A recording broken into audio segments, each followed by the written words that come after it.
एक लड़का और एक लड़की दोनों एक ही स्कूल में पढ़ते थे। लड़की 3rd क्लास में और लड़का 5th क्लास में था। दोनों एक दूसरे को बहुत देखा और मुस्कुराया करते थे और ऐसा 5 साल तक चलता रहा। 5 साल बाद लड़की 8th क्लास में और लड़का 10th क्लास में हो गया और उन दोनों को पता भी नहीं चल रहा था कि कब वो दोनों एक दूसरे को प्यार करने लगे।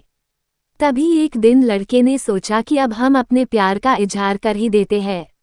लेकिन उन दोनों में से किसी की हिम्मत नहीं होती थी ये बात एक दूसरे से कहने में। काफी दिन निकल गए और फिर एक दिन दोनों ही स्कूल जल्दी आ गए। तब लड़की को अकेला देख लड़के ने अपने दिल की बात बतानी चाही और लड़की को उसने अपने पास बुलाया और फिर उसने अपने प्यार का इजहार कर दिया। तभी लड़की ने उसकी बात सुनकर उसे जल्दी से गले लगा लिया। फिर दोनों अपने अपने क्लासरूम में चले गए। दोनों बहुत ही खुश थे। उस दिन के बाद दोनों स्कूल जल्दी आ जाते थे और बातें करते रहते थे और घर जाकर फोन पर बातें करते थे। दोनों में गहरा प्यार हो चुका था। वे आपस में बहुत प्यार से बातें करते थे।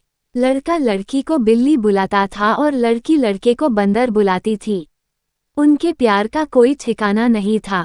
उनका प्यार बढ़ता चला गया।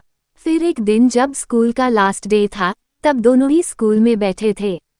तब लड़की ने उस लड़के से रोते हुए कहा कि अब वो स्कूल के बाद उसे बहुत मिस करेगी।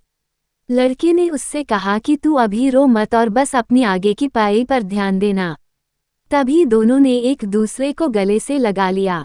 उसके बाद उन दोनों का मिलना बंद हो गया क्योंकि लड़की घरवाले दूसरे शहर में चले गए और लड़की ने वही कॉलेज में एडमिशन ले लिया। अब उनकी फ़ोन पर कभी कभी बात होती थी क्योंकि लड़की पढ़ाई में बिजी रहती थी।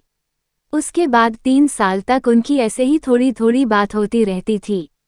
उसके बाद वहाँ लड़की को किसी दूसरे लड़के से प्यार हो गया और उसने उस लड़के से शादी कर ली।